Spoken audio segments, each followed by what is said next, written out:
Welcome to the channel, everyone. Davey Deathray here. Holy cow. My computer is struggling, guys. You probably caught a little glimpse of me looking at the screen like, what the heck's going on? Because everything was so lagged. I hope you guys are having an awesome 4th of July weekend. I was up entirely too late this morning, so if I look a little tired or I've got puffy rings under my eyes, then at least you'll know why. But I'm pumped to be hanging out with you guys and taking a look at all the horror films that I've checked out this year in 2025.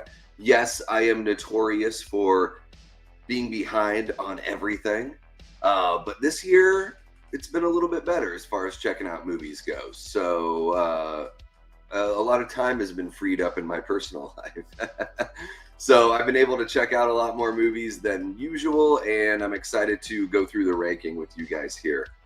And let's say what's up to everybody hanging out in the chat. We got Chester Franklin Jr. What's happening, Chester? Great to see ya. Lamontre Gillard. What's up, Lamontre?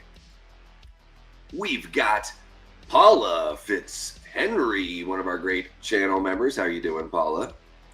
Ashton Luck is in the house. What's up, Ashton? We got Brett from Good Real Hunting. How are you doing, Brett? Hopefully you're feeling better, buddy boy.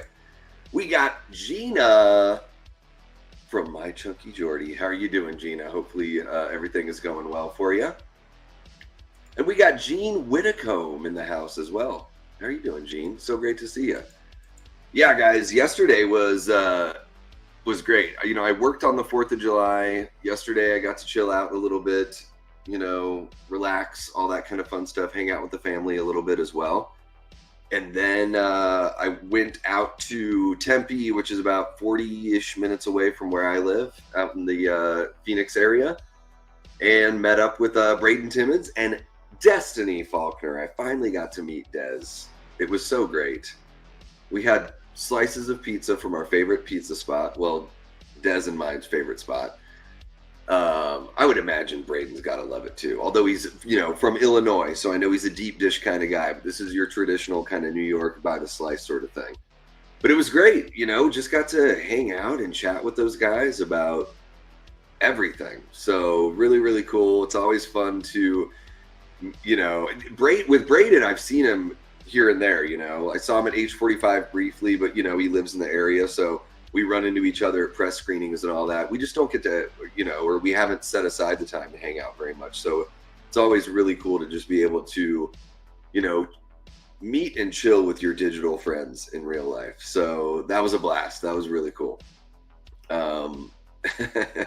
And, you know, after I said what's up to when I met him, I was like, oh, Des is like, she's like looking at me like, oh, Davey is, well, I get, you know, I'm not that tall, guys. I'm only 6 feet tall. But I think it's one of those things when you finally meet somebody that you're just used to seeing on camera. You're like, how big are they really? So I was like, yeah. Usually I'm looking up, you know, when I'm hanging out with Cecil or, you know, if I'm around Vin from Womp Stomp, I'm the one looking up. So yeah, but it was great hanging out with those guys. We got Mike from Mike's Film Fix in the house. What's happening, Mike? Hope you're doing well. So good to see ya.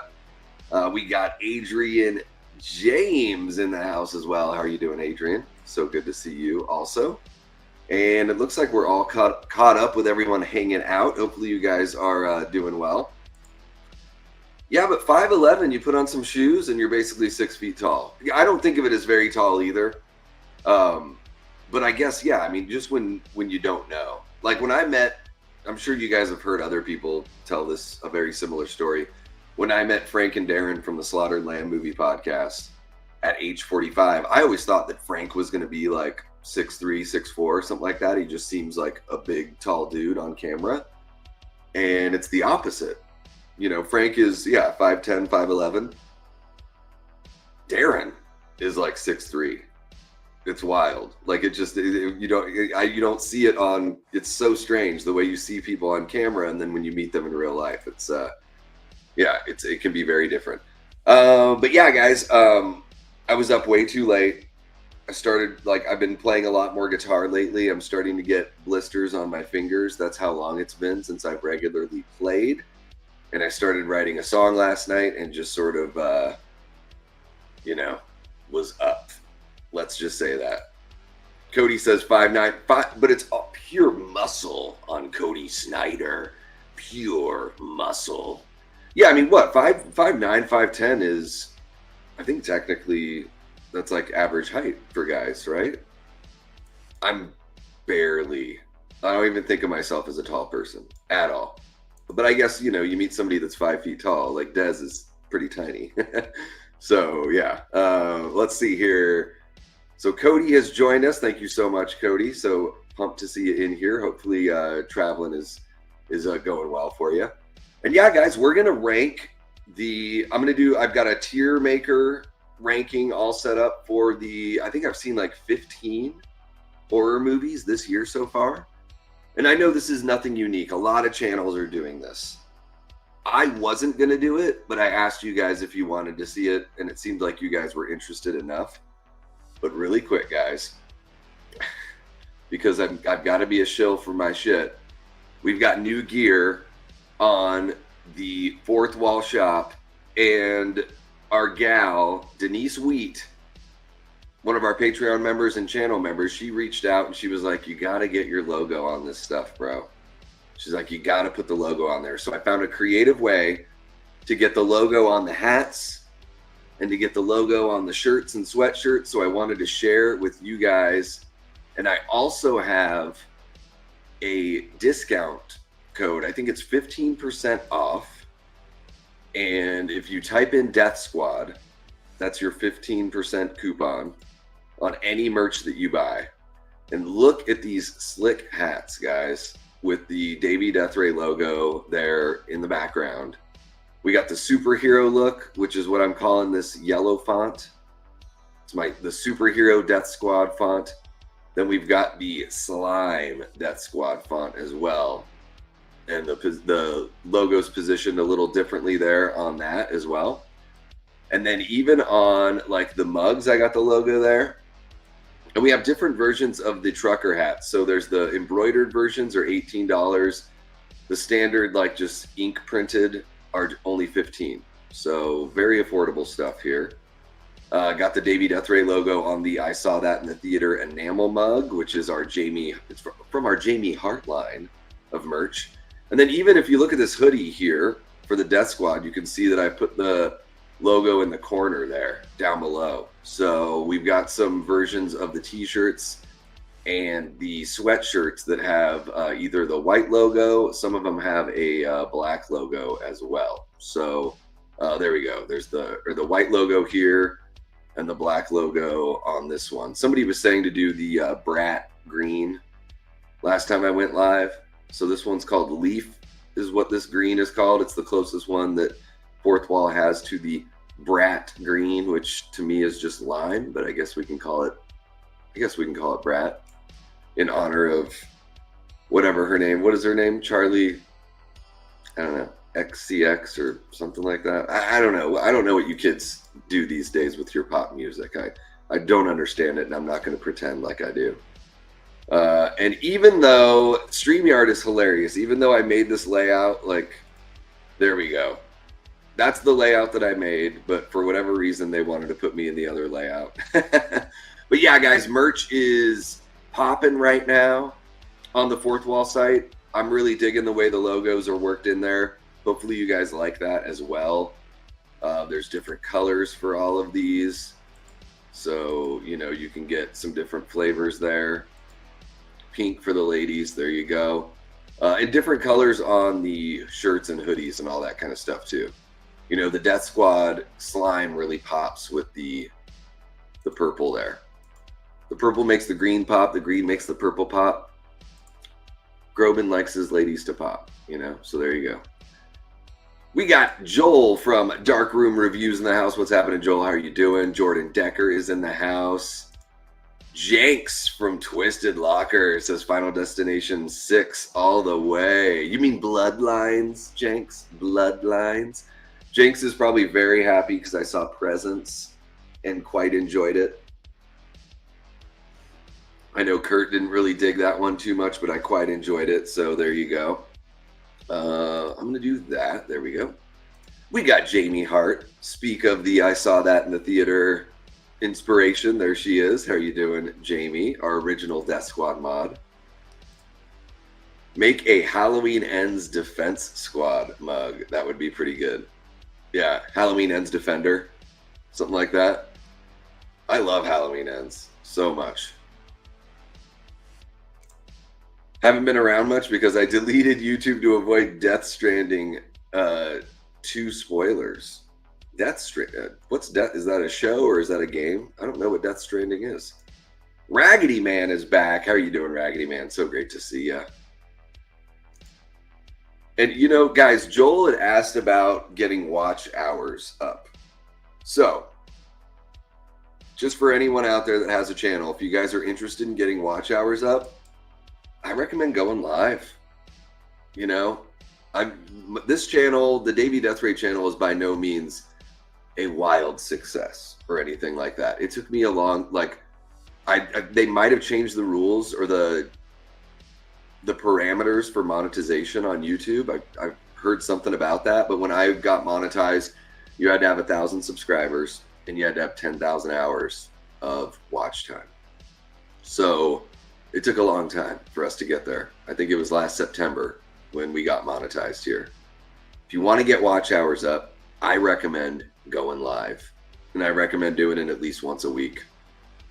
That's the way that this channel had its biggest growth. I was only doing this for 7 months. I think I was at about 400 subscribers, and I was like, F it, I'm going to go live because I feel so comfortable live. And that's where I met a lot of you awesome people in the chat. So a lot of the people, Joel, that you're seeing there in the chat with you, they found their way here through lives, not through pre-recorded material. So it gave me an opportunity to just really show my personality and interact with people in a way that was just a bit more natural than what pre-recorded will allow you to do, for sure. And you can have discussions with people and let them become a part of the channel. I thought that was something that once I started doing it, I was like, I really like this. I love having people be a part of it, having you guys involved and be interactive and bouncing stuff off to you guys in the chat. You know, a great example, Joel, is this ranking. I pulled the chat the last time I was live. I was like, do you guys want to see this pre-recorded or do you want to see it live? And most people wanted to see this live. So that's how you get your watch hours up, at least in my experience, for sure. We got Aaron Click in the house. What's happening, Aaron? So great to see ya. Halloween Ends apologist, yes. Death Stranding is an amazing game that everyone hates. Oh, I've never heard of it. I'm so out of the mix when it comes to modern games. We got Nathan Mills in the house. What's happening, Nathan? So great to see you. Not sure if this is your first time. It just may be. So welcome on in. You're kicking it with the Death Squad, bud. Dig the Alice, Sweet Alice icon you've got there. That is a damn fine movie, if I do say so my damn self. And everyone's letting me know that Death Stranding is a game. Norman Reedus. Ooh, directed by Guillermo del Toro. We got Gory Tiger in the house. What's happening, Gory? So great to see ya. All right, are you guys ready to get into this ranking or what? Yeah, I think that's all I've got for you as far as shilling my own shit, is mentioning the fourth wall. Gotta mention the merch whenever I can. All right, guys, so here we go. We got 15 movies. Presents, Sinners, Wolfman, Dangerous Animals, Clown in a Cornfield, The Ritual, The Monkey, Heart Eyes, The Ugly Stepsister, Death of a Unicorn. Is that horror? I don't know how that was considered horror. We'll talk about that. Drop. Is that horror? There's a couple of these movies where I'm like, I don't know if these are horror. Final Destination, Bloodlines, Bring Her Back, 28 Years Later, and Companion. Is that horror? We'll talk about it. We'll talk about it. I'm going to assume for the whole ranking that we're doing here, all of these movies are indeed horror. And we can have that talk. You guys let me know in the chat. Can I make the screen bigger? I refuse to make the screen bigger. Can I make it bigger? Let's see here. Presentation mode. There we go. Is that better for you guys? Does that feel good? Oh, but it erased everything. That's beautiful. Brett, why did you tell me to do that? Oh, and then I go back and it erased everything again. Oh, this is terrible. Presentation mode. What did I have these set at? All-time banger, right? That was the first one. All-time. I didn't get it very creative with my titles here. All-time banger. Would recommend / would or will revisit. There we go. I can't remember what B was. I remember C was what was that? And D was once was enough. Thank you. What was the B category? Brett, let me know. I didn't know that going into presentation mode would literally delete everything. Really could have used a heads up on that one. I'm just fucking with you. All right, so we got what? Drop, The Monkey, Final Destination, Hard Eyes, Clown and a Cornfield Companion, Ugly Stepsister Presents, Bring Her Back, Sinners. Hard Eyes is already in there. Wolfman, 28 Years Later. Dangerous Animals, The Ritual, Death of a Unicorn.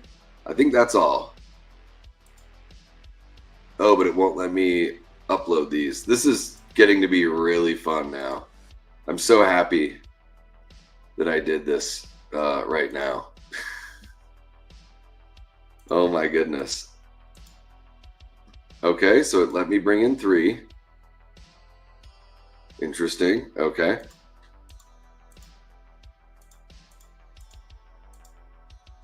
Okay, so let me bring in more. Sorry, guys. Yeah. Not pumped on going through all of this, but we'll get through it together, right? Maybe. There we go. Right? Is that 15, 3, 6, 9, 12, 13, 14? Is it just 14? What am I missing? What am I? Oh, The Ritual. Okay. Okay. Crisis averted. Thanks for the assist on that one, Brett. Oh, just to zoom in on it. Well, I guess presentation mode just makes more sense anyways, right? I just didn't know that it was going to delete everything. What's the middle category? What did I have as the middle category? An acquired taste. Okay. Thank you. Appreciate you, Brett. Should I do an acquired? Okay, I'll do an acquired taste. And that's basically my way of saying I don't know if I like it or not. But I'm to keep things interesting, because we have 15 movies, I'm not going to put more than 3. I'm not going to put more than 4 in a category. So that way I've still got some wiggle room, and it won't get too crazy. Okay, guys. So I think I'm going to try to do this in chronological order, just to make it a little bit easier. Okay, guys. So the least I could do after causing that chaos accidentally. Oh, Frank. Mute for 4 minutes on his own channel or on the Slaughtered Lamb. Hey, you know what, man? That happens. It's definitely happened to me before, especially before I was using StreamYard. Every now and then I might go mute for a second, but StreamYard lets you know. They're like, hey, dude, you're mute. So, and you're trying to talk, so stop it. Yep. Friggin' Chiefs fans, man. Just, ruining football. Bringing Taylor Swift into the whole equation. Terrible. Tailorable. Yeah. I fuck with the Chiefs fans, though. I get it. When I was a kid, the Chiefs were so bad. There was like a year or two when they had Joe Montana that they did pretty okay. Like they were like climbing up, and you were like, oh, it'd be cool to see the Chiefs do something, but you know, good for the fans. We're only annoyed because we're not Chiefs fans, right, Ashton? Like when the Patriots were doing great, I'm sure you were super pumped and everyone was hating on you back then, right? Well, I don't know what else to do with her, Jamie. I'm just not familiar enough. So when I'm trying to watch football and they show her and talk about her, kind of grinds my gears, you know? Awful before the Reed and Mahomes era, yeah. And a lot of people forget, like, you know, Andy Reid, he took the Eagles to the Super Bowl. They lost to the Patriots. And he was sort of on the outs just a few years later. So good for him for having a nice second wind there. Yeah, I bet you would love to have Scary Terry. Yeah, I think he's going to stay with Washington.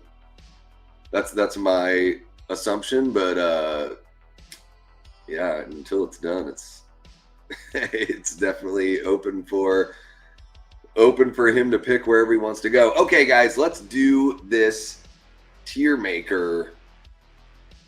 I would have named it. Can I still name it, or are they going to erase everything if I try to name it? Okay, so this is January through June 2025 horror films that I've seen.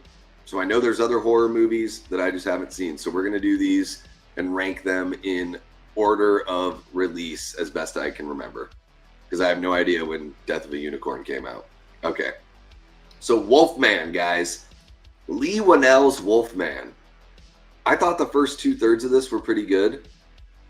The last third really let me down. I wanted to see a good, like, Wolfman on Wolfman fight scene, chase scene, something that was a little more epic, since they introduced the idea of having two Wolfmen within the film. I wanted to see a little bit more of that. I did love the visuals, like the kind of like the Wolfman vision. I thought was pretty cool.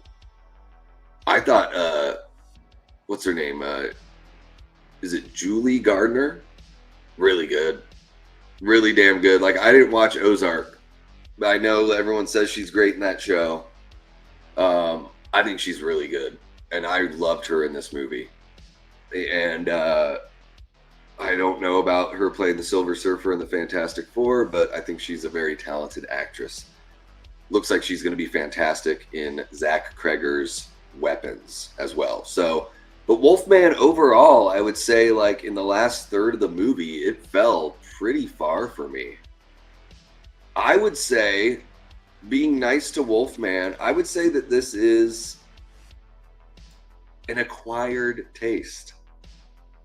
Because I know a lot of people did end up enjoying this movie for what it was. There was elements about the movie that they really enjoyed.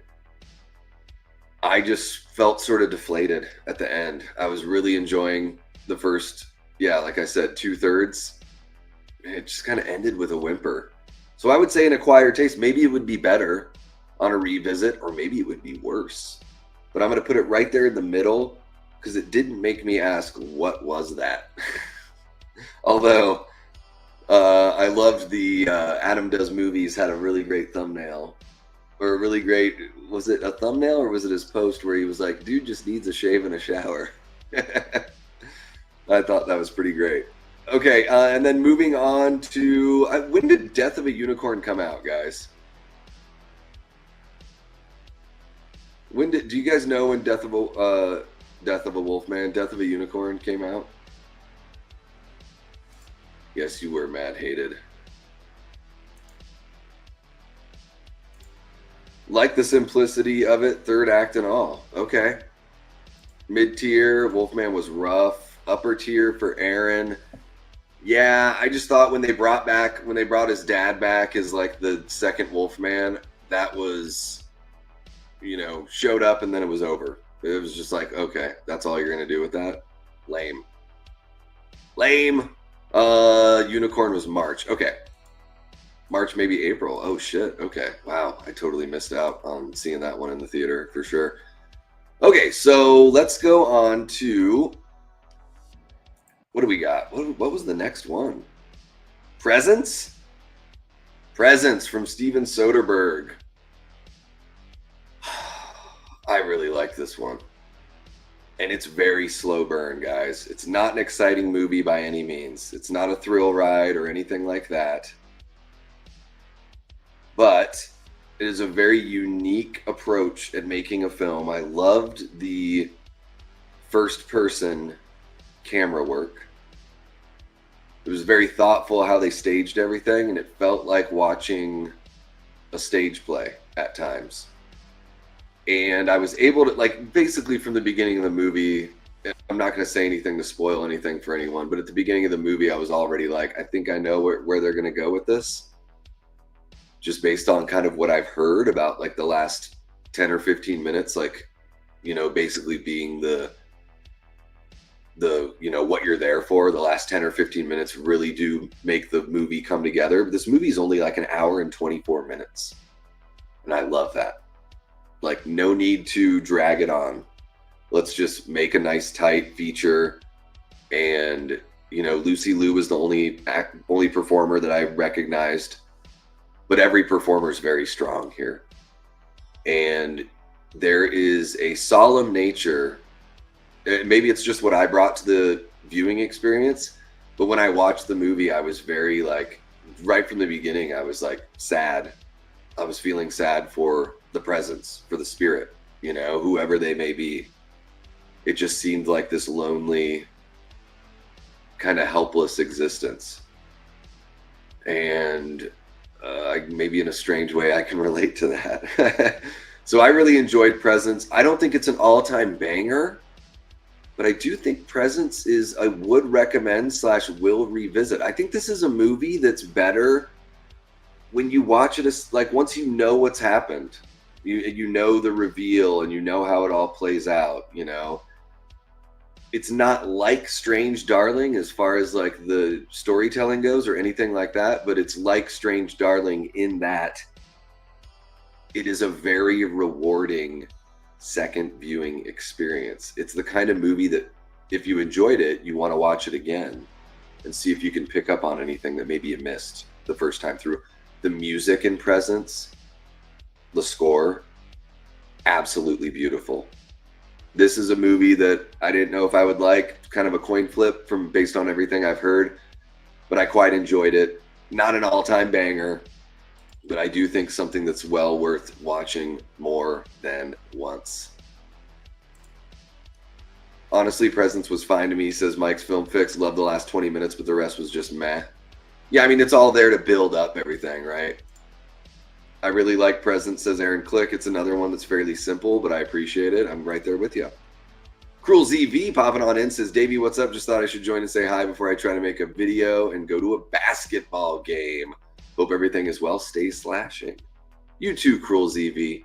I think it was your birthday yesterday. Happy belated birthday. Have a good time making the video and going to the basketball game. Brian McCall, welcome on into the chat, Brian. Says Presence is so different than the trailer. A family drama more than a horror movie. Yeah. It was better on a second watch.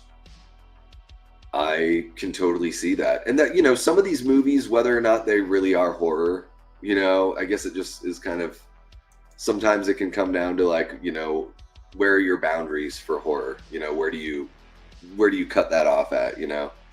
What's happening, Matt? So great to see you. We got Matt from Facci Cinema in the house. Strange Darling was amazing, Brian. Yes, absolutely incredible. In my opinion of what I've seen, I don't find any S-tier flicks yet. Oof. There's going to be a couple, I think. Hope it isn't too spoilerish, but it reminded me a bit of Stir of Echoes. I don't think that's too spoilerish, and I totally see what you're saying. Yeah. I mean, you know, it's called Presence, so you know it's a spirit.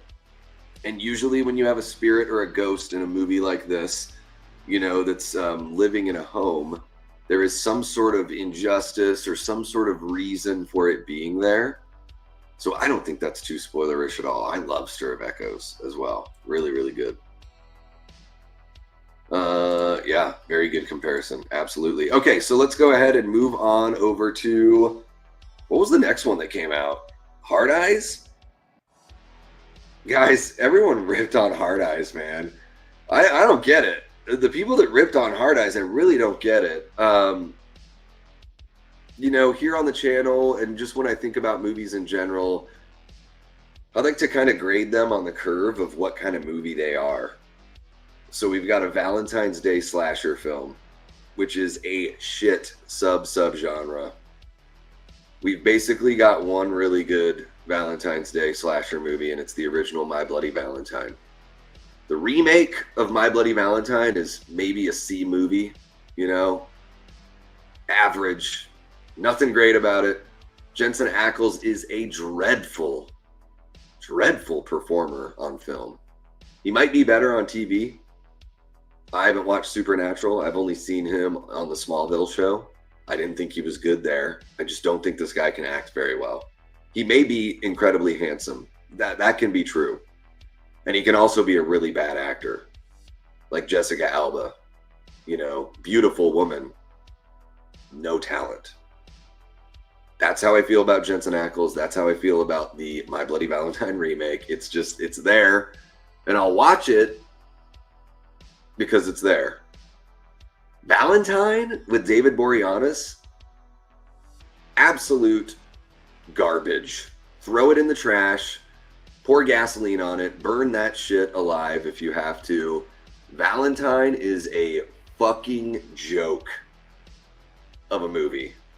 A 2001 quote-unquote slasher. Could have been PG-13. There's like a couple...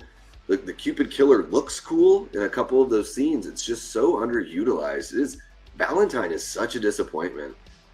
And to have the reveal in Valentine be the end of the movie without any follow-up, that's pretty bad too. Hard Eyes, I would put right next, I would say that it's the second best Valentine's Day slasher I've ever seen. And it knows what it is. It is trying to be a Hallmark movie that is a slasher. It's very aware of itself and very intentional in what it's doing. But I saw a lot of people rip on Hard Eyes, and I don't quite understand it. I don't think it's an all-time banger. I do think this is, well, you know what? I would recommend this, and I will read, you know, I'm going to put it there then. I do think it's maybe an acquired taste for some people. Maybe they need to watch it a second time. I would recommend and revisit this one. I mean, I walked out of the theater thinking like I had a blast watching this movie. Could have been better. Killer reveal could have certainly been a lot better. But I think if they do a sequel to Hard Eyes, I think the sequel will be better than the first movie, because I would imagine in a sequel, they'll probably do a better job at the killer reveal. Everything else with Hard Eyes worked very, very well for me. Let me see you guys just destroying me here. Main criticism I saw with Hard Eyes was the non-seriousness, jokiness of the protagonist during threats of danger. But it's that kind of film. So I was okay with it. Yeah. Can you guys hear me okay? I'm making sure that, okay. I just wanted to make sure that I have the right mic plugged in. Just want to make sure it's nice and buttery and warm for y'all. Yeah, I was having a great time. Nathan says, Davey shitting on my guy Jensen Ackles, man. Sorry. You know, here's the thing, Nathan. All opinions are welcome here. My opinion isn't like scripture. So it's just my opinion. So I'm definitely not saying that it's the only way to think. It's just the way that I think, you know. But I know a lot of people have some love for Jensen, for sure. Brett says, hold up, wait a minute, no Jessica Alba hate allowed? I didn't hate, I'm no hate. I mean, I wish nothing but success and love and a beautiful life for Jessica Alba. I just think she's a bad performer. I don't think she has talent as far as performing goes. It could rock. Yeah, I think Valentine had potential, unfortunately. I just think it really, it's very distracting. What's her face? One of the girls is always making these like poop faces, like she's pushing one out. It's very distracting. Very distracting movie. Jensen is brilliant in Supernatural and My Bloody Valentine. Oh. No need to be sorry, Gina. You guys should like what you like. and not give a damn about what somebody on YouTube says about it. I saw Hard Eyes on Netflix and I liked it. There you go. Oh, he's in The Boys? Very interesting. Oh, well, we'll find out, Medley Man. We'll find out. Valentine was okay. I'd watch it before I ever watch Hard Eyes again. Oh, geez. Yeah. I don't think I'll ever watch Very Buttery. I don't think I'll ever watch Valentine again. I watched it and reviewed it, and I watched it twice for the review. That was tough to get through. David Boreanaz's Stay on TV, bro. Stay on TV. You are not a film actor. Okay, what was next then? The Monkey? Is The Monkey the next one? I would say with The Monkey, I'm putting that in. I know that maybe this is unpopular. I'm putting The Monkey in an acquired taste. The first third of the movie I really enjoyed. Loved the dark sense of humor. When the kids were kids, I really enjoyed it. Theo James's narration is amazing. His American accent is gorgeous. But like a lot of Stephen King movies or stories, really falls apart for me in the final act. Starts to not really make sense and not feel like the story that it was leading up to that point. So I would say for me, The Monkey was an acquired taste. I might watch it again. I could see myself revisiting it at some point. It wasn't the fun movie throughout the runtime that I was hoping it was going to be. I was hoping it was going to be silly and fun the whole time, and it seemed to drag a little bit. For Osgood Perkins, who's usually a flashier filmmaker, I thought it was a kind of a run-of-the-mill sort of movie for him. But I enjoyed The Monkey. Okay. It was nothing... I wanted it to knock my socks off, and it did not. Raj Ram is in the chat. What's happening, Raj? Says, Davey, I watched My Bloody Valentine because of my man crush on Jensen, but I agree his acting wasn't great. Yeah, he just does like brooding and upset face the whole time. Mike says Monkey is an acquired taste. There you go. Medley Man is still talking about Sinners, even though we're not there yet. All right, Medley Man, we'll get there. You know, we'll get there. You'll have your time. Moving on to Final Destination Bloodlines. I would say, based on everything I've seen this year, I'm actually going to put Final Destination Bloodlines an all-time banger. Because it's arguably the best film in the franchise. It's at least top 3 out of the 6 that we've had. It ties everything together, pretty much. You know, it makes sense of all of these movies. You realize that, oh, everyone in all of the previous films we've seen are somehow connected to somebody that was at this Skyview Tower, this Space Needle kind of thing. It made sense of Tony Todd's character, which I loved. Really dug that. And it's fun.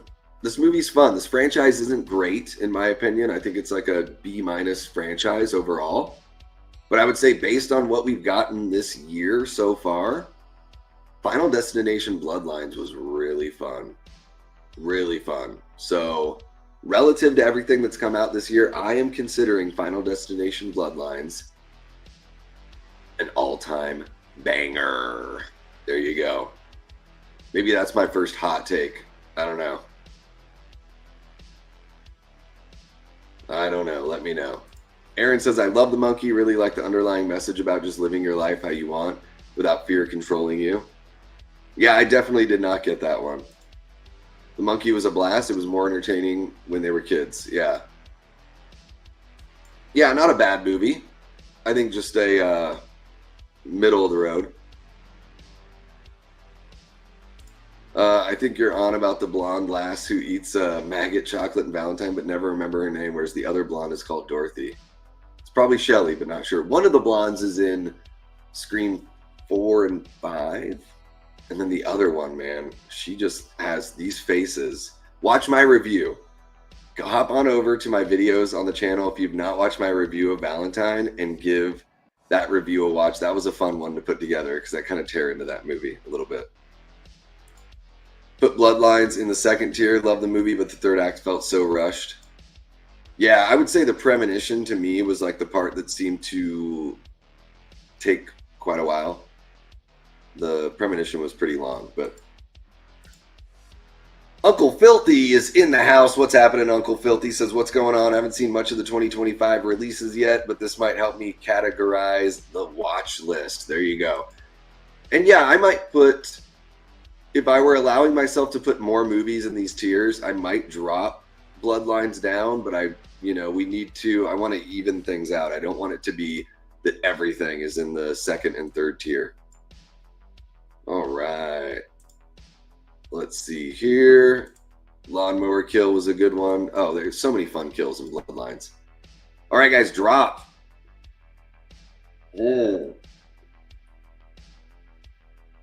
Is Drop a horror movie? I don't know. Kind of. Thriller. Hitchcockian thriller. It's basically a 2-location movie, for the most part. I would say, gosh, this one is tough. Because I enjoyed Drop. I don't know if I'll ever watch it again. It's weird because I could put it in Once Was Enough, Thank You. I don't know where to put this one. Part of me wants to actually put it in Would Recommend. I might not revisit it myself. I would recommend you watch Drop if you haven't seen it. I think that the lead actor, the guy that plays the dude on the date, really good performer. I think the lead actress, she does a pretty good job as well. And there's enough intrigue to make it a really fun watch. If you've not yet seen Drop, I would recommend you give it a view. It seems like most people enjoyed it more than I did. I liked it just fine. But I wasn't like, oh my God, what a movie. But I do think there's something there for making a Hitchcockian thriller. And I think the thing with Drop, I probably would have enjoyed it more. It's very much like that Carry On movie, the Jason Bateman thriller that was in the airport that came out on Netflix last year. Very similar. It's the same plot, but on a first date. Die Hard on a date, pretty much. It's very similar to Carry On because in Carry On, they're doing the whole thing with the phone. Through here, it's just done with, texting mostly instead of actual phone calls and all that stuff, but very similar to Carry On. But I would recommend that you check this one out. I would, yeah. I'm gonna say it right there. Maybe I'll break my own rule and put more than 4 in a category. We'll see. Raj says, Davey, are you friends with Matt from Mad Blood or Cody Leach YouTube channels? I think all you guys are awesome with similar tastes. Thank you so much, Raj. Yeah, I've been fortunate enough to have Matt and Cody on the channel here. I really enjoy both of their channels. I've been watching Cody for a long time. Matt is relatively new to me, within the last year or so is I think when I found Mad Blood. Maybe a little bit longer, but right around there. And I've been fortunate enough to actually hang out with Cody in real life. He came out to the Phoenix area for a convention and we kicked it all night. And it was really cool. That was before he was on the channel. So it was really cool to get to hang out with him before having him on the channel, get to know him a little bit. It definitely made our interview and our discussion a lot easier, probably for both of us, although he seems like he's comfortable in any situation for sure. Ryan says there's a crazy time shift in the last act of Drop. Yeah, the last act it's fine. Yeah. Drop is one I completely forgot about. That trailer caught my eye. Yeah. I don't remember there being a crazy time shift, but yeah, for the most part, it feels like real time when they're on the date. At least it feels like real time. Okay, guys, Clown in a Cornfield. This one had so much hype going on. Great reviews early on. Rotten Tomatoes was really touting this one early on, but man, I'll tell you what, with this one, this is for me, Once was enough, thank you. I didn't think it was total garbage or anything like that. And I don't want to ruin anything for folks who haven't seen the movie, so let's keep spoilers out of the chat as well, if you guys, can do that. There are a couple dynamic shifts in this movie. One big one in particular that I thought was like kind of interesting, but it came at a point in the movie where I was like, oh, that's what's going on? Interesting. And I thought the father-daughter dynamic was really tired. I'm like, man, I've seen this in so many horror movies. This is just so run-of-the-mill to me. Like, I think Clown in a Cornfield is a good movie for like 13 and 14-year-olds. Maybe a good introductory slasher for folks as well, for younger people. Because it's a little gory, it's not too gory. The sexy stuff isn't really there. So I think it's a good like kind of gateway slasher. But for me, once was enough. I will, if they produce sequels to this, which I think they have plans for, because I think there's more than one book going on. I'm not sure. I'll go watch the sequels for the channel. But otherwise, I wouldn't really be interested in this. I did really like, what's his face? Kevin Durand, the big, beefy guy that was, he's been in a whole bunch of stuff, but he was recently, he was in Abigail back in 2024. He was really great in Abigail.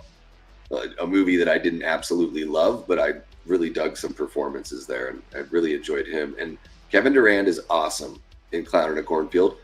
Unfortunately, underutilized, but really, really good when he's there. Easily my favorite part of the movie. Oh, right, guys. I think Companion might have been before Clown in a Cornfield, but I'm putting Companion. Let's just all-time banger for me. I loved Companion. Don't really know if it's that horror. It's kind of like a Twilight Zone episode. But I really enjoyed, even though I knew, that what's-her-face, Sophie Thatcher's character was a synthetic, an android. Going into the movie, there was still so much to enjoy with this movie. And there's still some surprises there. I love the surprises in Companion. Jack Quaid is a performer that I'm pretty lukewarm on, guys. I feel like he's the same. Every time I see him, I'm like, there's Jack Quaid being Jack Quaid. He's like quirky and funny and like, it's one note for me when I watch Jack Quaid. And I thought this movie could have definitely leaned into it sort of touches on it a little bit at the very end of the movie.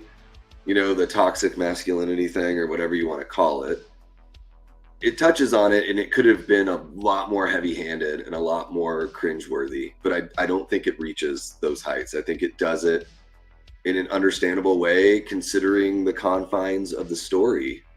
Because in this story, he's got this synthetic. You literally have an app on your phone, and you can control the pitch of the voice, the color of the eyes, the intelligence level, all this stuff. So it is a very, there's social commentary going on there that's, I think, really well placed. And you guys know how I feel about all that stuff. I can be very sensitive to heavy-handedness in films, especially when it comes to messaging. I understand that every movie is going to have a message or something that it wants to convey while it tells its story. And I think that's well within the right of the author. And, I would do the same thing if I were writing stories and writing movies. But I think there's a way you can do it that's well measured and not insulting to anyone in the audience. I think sometimes they do it as this cheerleader, kind of this way of they think they're elevating or lifting up a group. I don't think you necessarily have to put down a group as much as they do sometimes in movies nowadays. I think Companion handles it very well. And was a really, really enjoyable movie. I would definitely watch Companion again. I really, really dug it quite a bit. And look at that, Gilly W. What's happening, Gilly? It's been a while. Welcome back. Yeah, I think Companion is totally, totally worth your time. Ashton says Clown in a Cornfield started off fun but fell off halfway through. Clown in a Cornfield sounds like the Killer Clown scare of 2011 or 2012. Yeah, I've never Killer Clown Scare. Oh, I've never. You just mean like, oh, the people like in England that were like hanging out in alleyways? Is that what you're talking about? It was in May. Yeah, whatever. It was next in line. I hardly slept, Brett. Give me a break. I love Companion. Sophie Thatcher was so good in it. She is a star. I love Sophie Thatcher as a performer. Companion's top tier for me. Davey, one last question from Raj. Are you friends with the gigantic ginger Adam from Adam Does Movies? Ever since they started following him, that dude is hilarious. I am not friends with the gigantic ginger Adam from Adam Does Movies. I love his channel. I don't know him. My buddy Cecil from the Horror Show channel has been on Adam's channel a couple times. I would love to have Adam on the Davey Death Ray channel. I think he's very hilarious as well. I love his high energy and his analysis. I think it's all really good. It reminds me, I'm a big Jim Carrey fan, and I get a little bit of that Jim Carrey energy from him sometimes. He's very, very, very good. Adam, if you're watching, what are you doing watching my channel? But if you are, give me a shout. We should do something. We should do something sometime. What's happening, Antonis? One of our great channel members. How you doing? 2016 when clowns were showing up everywhere. Yeah, Gilly. I love the community here. I love all of you guys. I appreciate every single one of you, and I do my best to remember everyone. And your name is unique, and I recognize your picture there, your icon, your lovely face. So yeah, welcome on back. I'm a sucker for anything Twilight Zone. I'm a big Twilight Zone fan myself. I think it's one of the greatest TV shows of all time. Okay, guys, getting back to everything we got here. Let's try to get back in order so Brett doesn't give me a hard time about everything. Death of a Unicorn, folks. For me, what was that? Like, is that even a horror movie? Is it just called horror because Jenna Ortega's in it? Is that what we're doing now? Just because Jenna Ortega's in a movie, it's horror? Fucking terrible. I think the best part about this movie, honestly, was the guy from We're the Millers.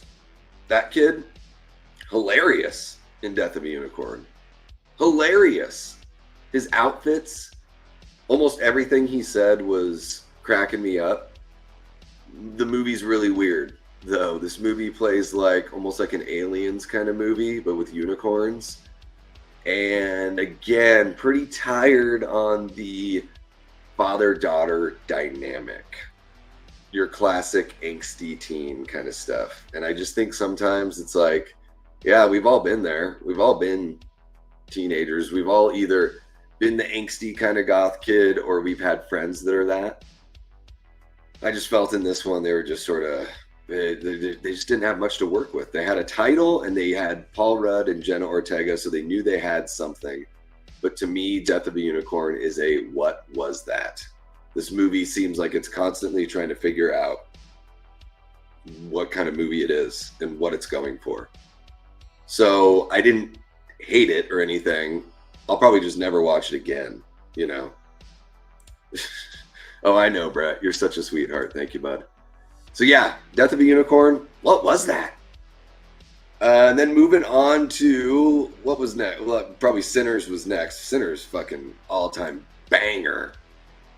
Sinners is the best movie I've seen this year. I really enjoyed it quite a bit. I didn't know much about it other than I think I saw the first teaser, so I just knew, or the first trailer. So I knew at some point there was going to be vampires involved, but that was pretty much it. But it had this really great Tarantino kind of look and feel all throughout, but especially in the first half. Beautiful camera work. I'm a sucker for camera work. I get a nice rubbery one when it comes to camera movement, camera placement, all that kind of fun stuff. And Sinners is damn near a rock opera. Mark my words, guys. Quote it, clip it, whatever you got to do right here. Don't be surprised if within 10 years, Sinners is a full-on stage musical on Broadway. Don't be surprised.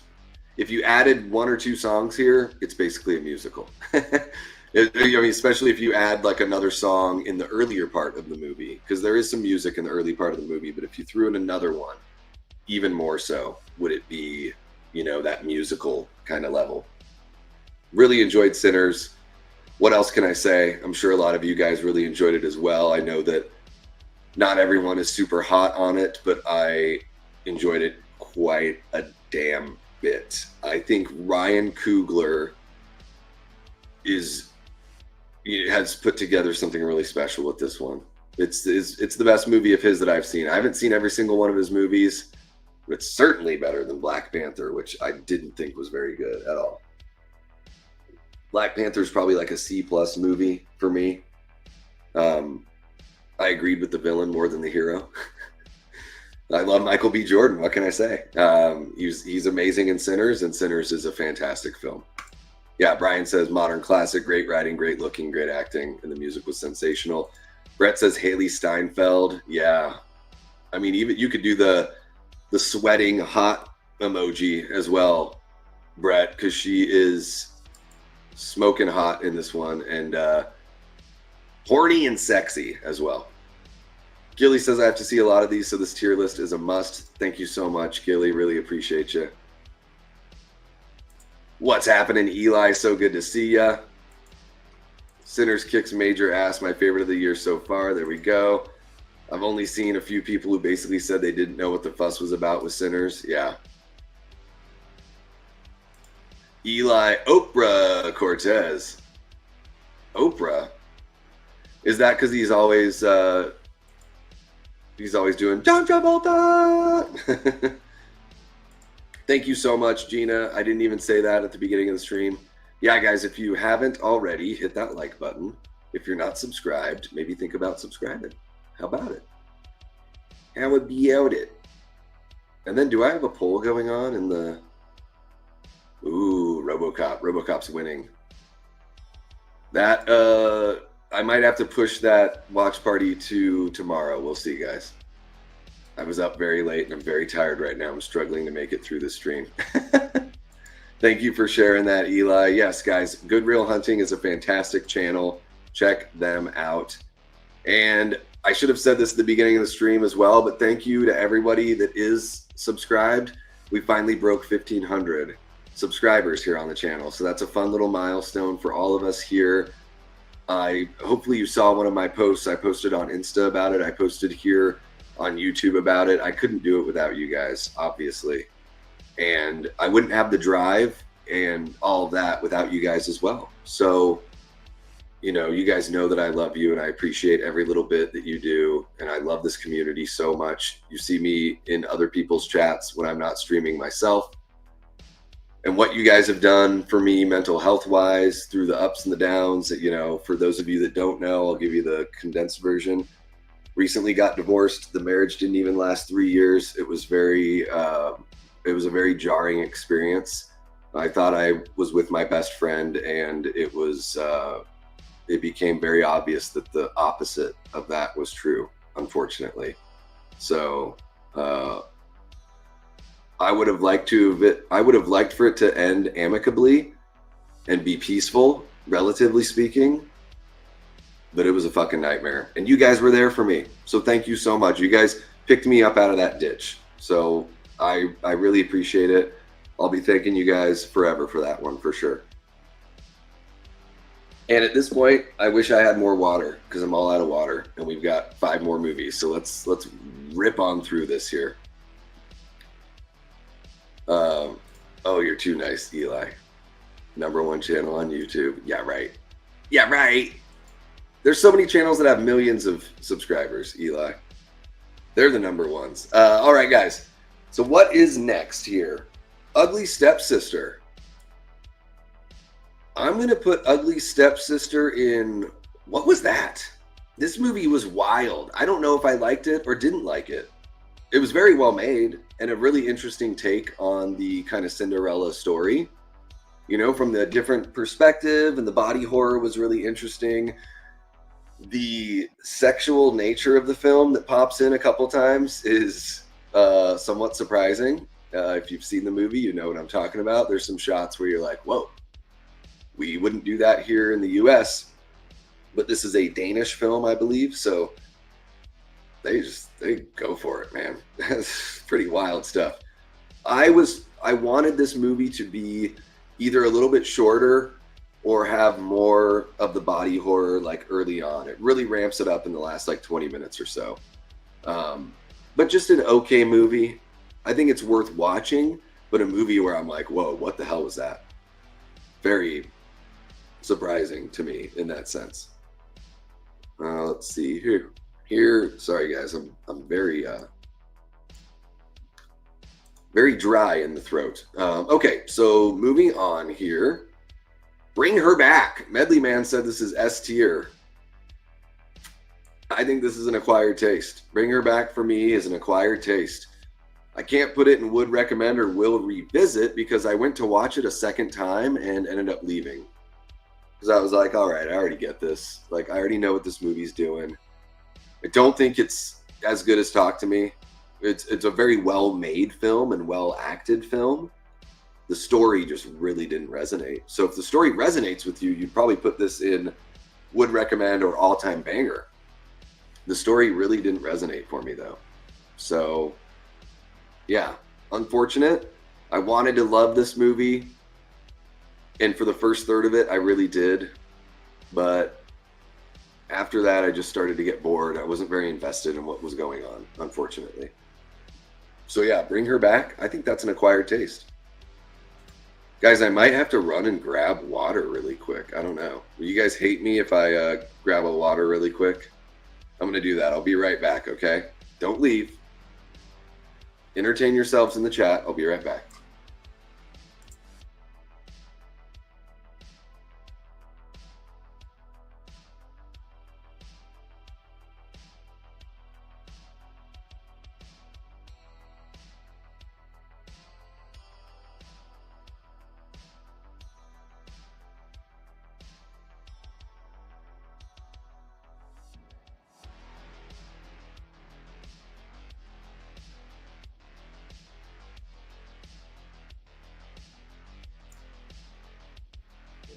There you go. That wasn't that bad, right? Yes, he's gone. Everyone talk about how good Valentine and Jensen Ackles is. Yes. Oh my gosh, Valentine. We'll be right back. Yep. Okay. Yeah, bring her back. I don't know. Maybe you guys are like, what the hell's with Davey? This guy's terrible. We got Destiny Faulkner in the chat. What's happening, Dez? So great to see ya. Our lovely mod, Destiny Faulkner. Des, it was so great to meet you last night. I was kicking myself on the drive home. I was like, I should have asked the whole time. I'm like, I want to get a picture with these guys. But I don't want to be the guy that's like, oh, let's get a picture together and all that kind of stuff. You know, I have those people in my life that are like, every time you do something, they want to get a picture of proof of it. And like, part of me just likes the old school nature of just, you know, we hung out and the hangout was great and I don't need proof of it. But I think for me, I was like, oh, I would have looked cool if I got a picture with Braden and Destiny. I would have looked cooler. I would have felt better about myself. But yeah, a pleasure meeting you. It was so much fun, just like shooting the shit about everything. Never know what it's going to be like when you meet somebody, when you meet a digital friend in real life. But you and Braden are top tier. You guys, if I were ranking you guys in this single-use tier list, you guys would be all-time bangers, both of you. Not in a filthy kind of way. It was great to meet you. I know I was thinking the same thing. Next time we'll take a picture. There we go. I was like, if they say something cool, I'm not going to press for it.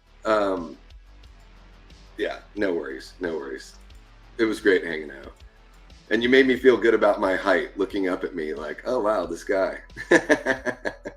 Even though I'm not very tall. But it was a nice boost of confidence, Des. So thank you so much. Okay, guys, moving on to the next film in the tier list. And maybe this will work out to where there won't be more than 4 in any category.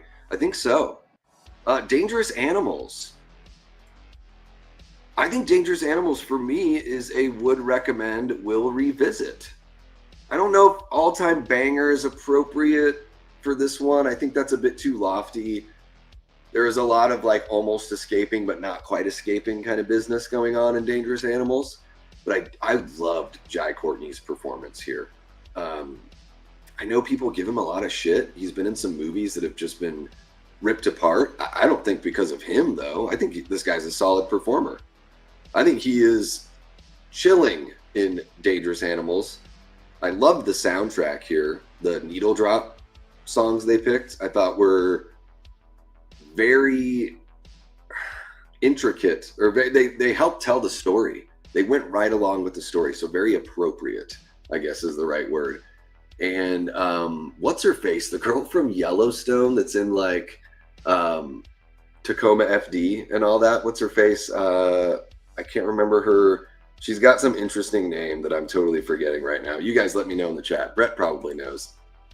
The whole time I'm watching it, I'm like, is this the chick from Tacoma FD? Because she's very voluptuous in Tacoma FD.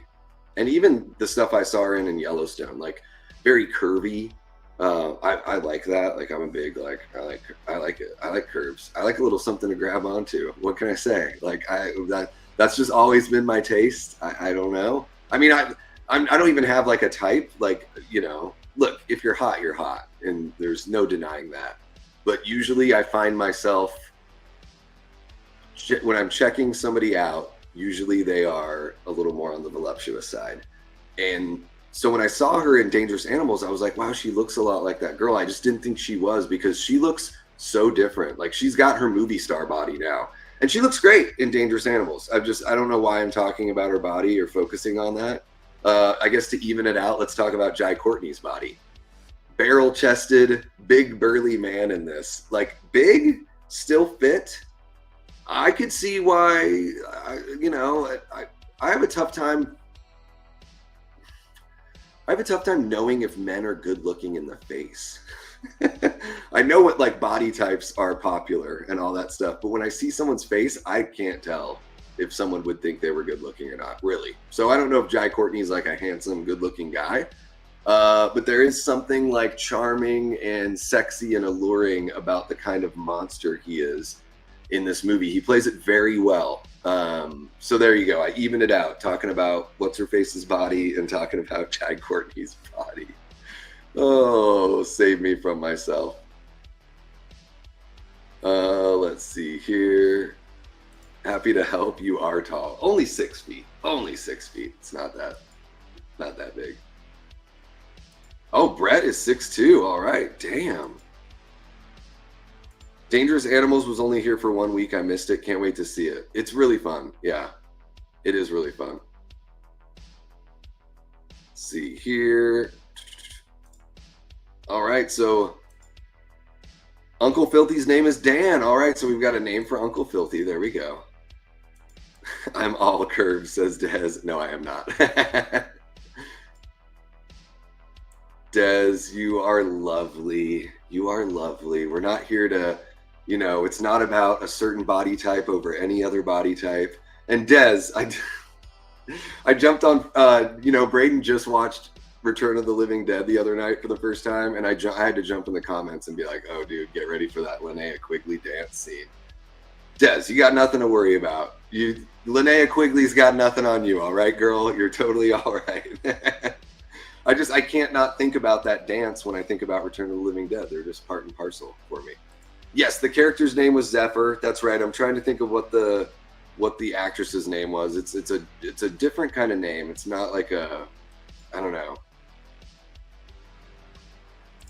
Nothing but them double D's. Yeah. Alexandra Daddario's double D's. How about that? Ashton says you're taller than my short ass Davey, so you're tall. Yeah. You're 5'11". If I'm 6 foot, I'm just taller than you because I have shoes on. Okay, so moving on. We're not talking about bodies anymore, although I guess we could do that later. Moving on, we've got 2 more left, guys. 28 years later. Actually, let's do The Ritual first. I love that 2017 movie. I think it's 2017, The Ritual. That's a fantastic folklore movie. However, The Ritual 2025 with Al Pacino and all the ladies love him, Dan Stevens. I still don't understand what the big deal is about Dan Stevens. I don't enjoy this guy as a performer. I really don't.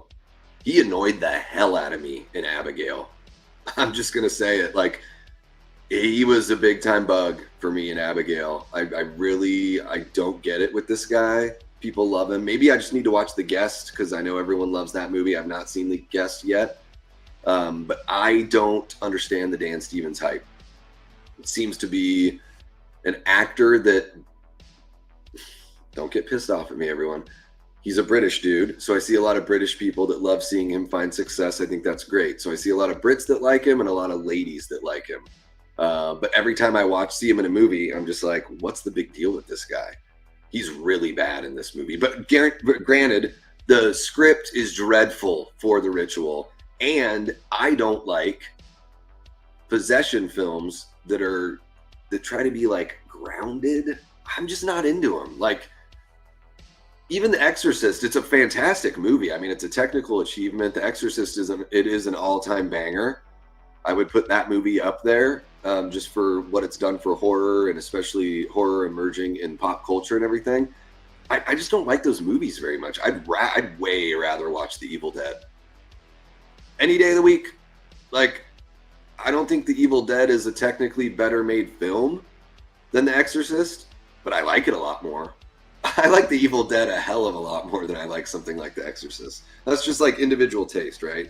And it's not saying that The Exorcist isn't a masterpiece and isn't amazing, because it absolutely is. It's just not really my flavor. However, The Ritual, this fucking movie, you guys, it is so rough. There are scenes in this movie that last like 10 seconds, 12 seconds maybe. So quick. Not really anything happens. It's a very like slow drip, but with no real payoff. And yeah, it's just boring. The Ritual, I wish I had a category underneath once was enough, thank you, because The Ritual is way worse than Clown in a Cornfield. Clown in a Cornfield isn't a bad movie, I don't think. The Ritual 2025 is a terrible movie. Ugh. Really, really bad. That one took me a while to wash that taste out for sure. Aaron says I have a pretty muscular body type with dad bod attempting to take over. Yeah, me too. Well, I don't have muscles. I just have dad body forever. Hassie Harrison, thank you so much, Raj. Yeah. So yeah, odd kind of name there, Hassie Harrison. It's great, alliterative. It's very DC Comics, you know. Lois Lane, Clark Kent, Hassie Harrison. There you go. Perfect time to head out before Alpha gets mentioned. Got to go to my brother's birthday party. Have a great day. You too, Brett. Really appreciate you kicking it with us, bud. Yeah, and we can just wrap this up. I was up way too late, so your boy Davey already needs a nap. 28 years later, guys, is the last horror film that I've seen. Megan 2.0 is not included in this list. I have seen it, but it's not a horror movie. It's an action sci-fi like Terminator 2. 28 years later is going in, what was that for me? Should I put it in acquired taste? No. Nope, because Bring Her Back, Wolfman, and The Monkey are all better than 28 years later. When I left the theater for 28 years later, I think I gave it like a 2.5 to 3 stars. A few days later, I was like, man, I think I kind of hate this movie now. Feels like the first 3 episodes of a TV show. Doesn't really feel like a movie. It's a first act and a middle act, no third act. Any movie that doesn't have 3 acts, fuck off. You're not really a movie. You're just a setup piece. Every movie, even if you're a part of a trilogy or whatever, you should have a beginning, middle, and end. It's movie making, filmmaking 101, storytelling 101. And you can still have a 3-act story and end on a cliffhanger or end on something that's unresolved. You can do those things. The Empire Strikes Back does that. A lot of movies do that are part of greater stories. You know, all of the Harry Potter stories all have beginning, middle, and end. Every one of those books and every one of those movies. 28 years later, great acting, shit story, decent filmmaking, distracting editing, distracting dongs, all that kind of stuff. I don't think I could ever watch this movie again. I think the next one will be better, because at least I'm hoping at least it's a 3-act story, whereas this one wasn't. So yeah, there you guys go. Have you seen the new Late Night with the Devil 4K Steelbook? It looks awesome. I have not seen that one, Eli. I have not, but I've got the Steelbook that you sent me, that first one. Yeah. You are extremely late, Curtis. Come on.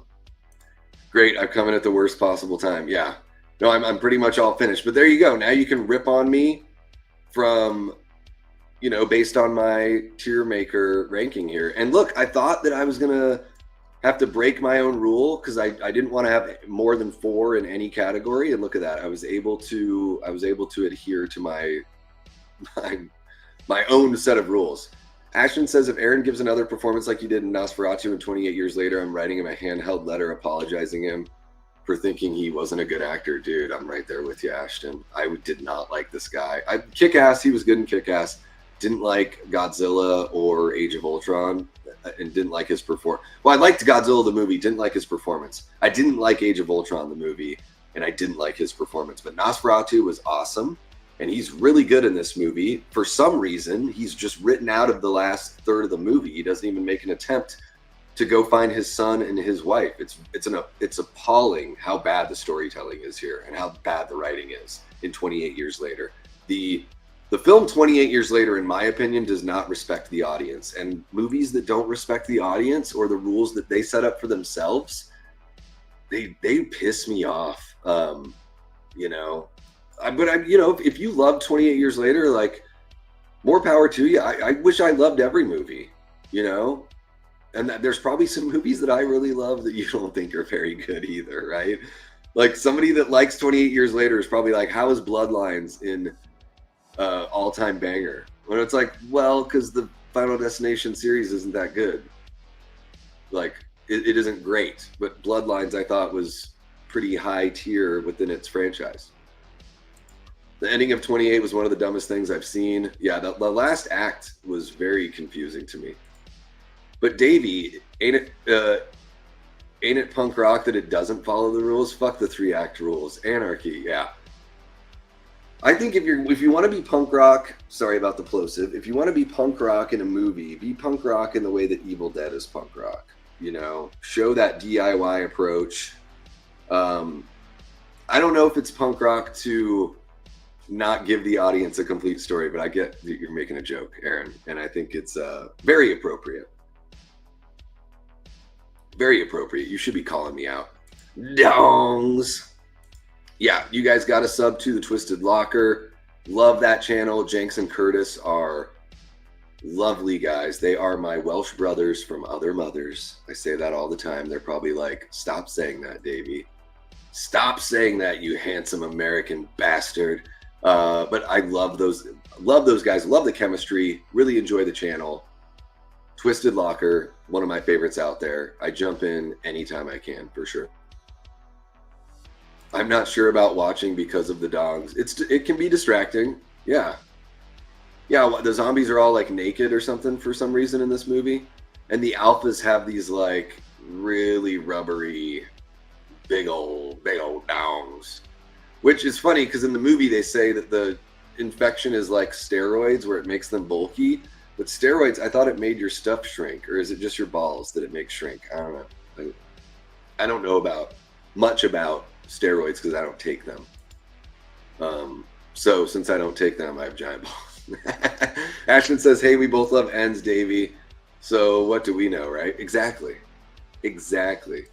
Gina says, don't forget to close your poll. Thank you so much. RoboCop is killing it. Which film do you want to watch for free on YouTube later tonight? RoboCop wins with 47% of 44 votes, or 45% of 44 votes.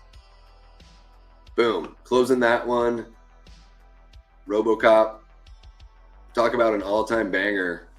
RoboCop, guys. Gets better every time I watch it.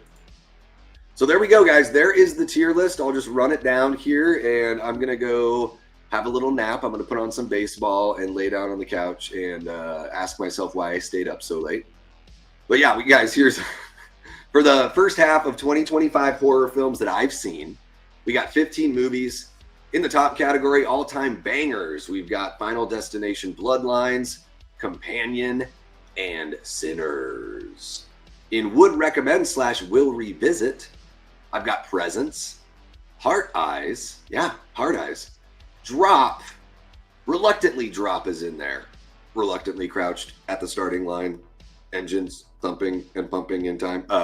Reluctantly Drop is in there. I don't know if I will revisit it, but I would recommend it. So that's how it nudged into that category. And then closing out the would recommend, will revisit, I've got Dangerous Animals, guys. I do recommend Dangerous Animals. I think it's a really interesting, like, isolation, kidnapping, serial killer kind of movie. And you get a little shark action in there as well. So really, really good stuff.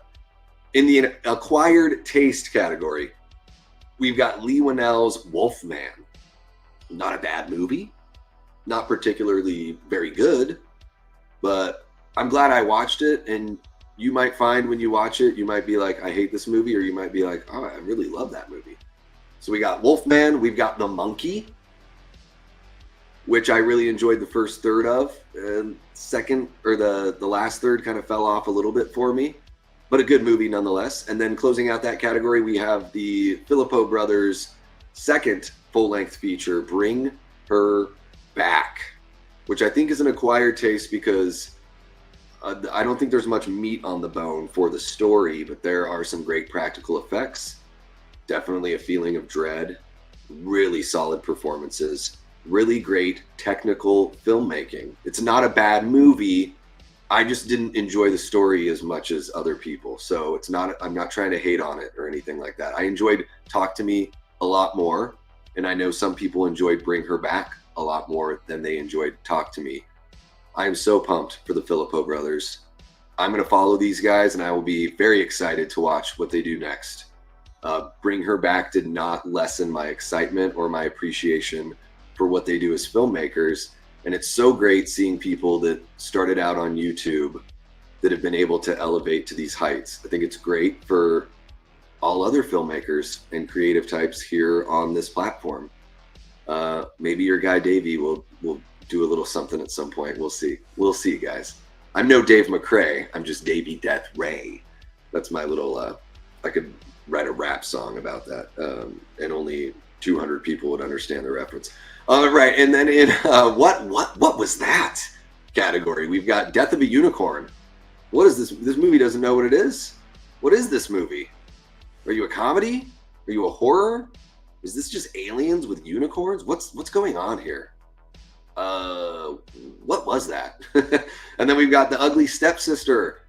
And again, guys, I'm not saying these movies are bad movies. They're just, to me, I don't know if I could recommend them really. The Ugly Stepsister is, if you like body horror, you might dig this one. It's got some uncomfortable stuff in there and some interesting kind of sex scene sort of stuff as well. And then closing out, what was that as a category? 28 years later, this movie to me was totally confused. Didn't really know what it was going for. Fails to me as, you know, a true storytelling vehicle. And I'll just say a stunning disappointment based on how excited I was for the film after seeing the first trailer. And then in the lowest of the low categories, Once Was Enough, thank you. We've got Clown in a Cornfield. Didn't hate it. It's just a very teenage kind of slasher, very introductory slasher. Not really interested, never watching that one again. And The Ritual, which was, as Lee from Drum Dums would say, hot relish. The Ritual was so bad. But I watched it for you guys because you fulfilled a super chat goal. So thank you so much for putting me through The Ritual with all the ladies loving Dan Stevens and Al Pacino being more boring than I ever thought he could ever be in real life. So there we go. That's my tier list and I'm sticking to it. Boom, there we go. I'm big again. Look at me. No clue. I just know steroids cause anger issues. Yes. RoboCop is an all-time classic. It absolutely is. Happy Sunday to you, Allie girl. Hope you are doing well. Great to see ya. Yeah, no worries, Sam. At least you got to see where I put all the films, so that's kind of cool, right? Have a good one, Brian. Thank you so much for kicking it with us, bud. Really appreciate you, man. I'm of Irish descent, Irish and German descent. So kiss the Blarney Stone for me. Say hello to the homeland. All that kind of fun stuff. Drink a Guinness. Guinness is delicious. And let's see what else we got here. You guys swept Cleveland. Way to go, Tigers. Thank you, Dan. Uncle Filthy. Great show, Davey. Was good to all you guys in here. Yeah, good to hang out. Absolutely. Love seeing you join in on the stream as well. And yeah, Uncle Filthy, we have a lot of fun here, man. Hopefully you come back sometime soon. I feel Bring Her Back was a deeper film, says Aaron, with a deeper message, but Talk to Me is much more fun, if you can say that. Yeah, man, I wanted to really feel that deepness of the story and the message with Bring Her Back, and I really wasn't getting it, unfortunately. Thank you so much, Chester. Really appreciate you. Great seeing you as well, Gilly. Yeah, guys, I might stay tuned on the RoboCop stream. It might just come later on today. I'm going to try to get in a little nap because I was up way too late. So I'm going to drink some water and lay down and watch some baseball. And I might push that stream to tomorrow. I did, yeah. Night of the 3rd. I put it on late night of the 3rd, so it took me into the 4th of July. Yep, absolutely. All right, guys, that is going to wrap it up for this stream. Thank you so much for kicking it with me. Really appreciate you guys helping us get to 1,500 subs to break that mark. Check out the link in the description below for the Fourth Wall shop, guys. Let me put really quick in here. So if you guys use this code, go on over there to the shop, put in the code Death Squad, and that'll get you, I think, 15% off your order. So hopefully that takes care of some of the shipping costs, and it'll like help offset some of that. I'm really pumped on the Death Squad hats, the t-shirts, the hoodies. I really like the hats now that they have the logo in there. So check those out, guys. Really fun stuff on that Fourth Wall shop. The link is in the description below. Of course, it helps the channel immensely, and even if you don't want to get any gear, but maybe you want to throw a couple bucks my way, you can use that QR code there.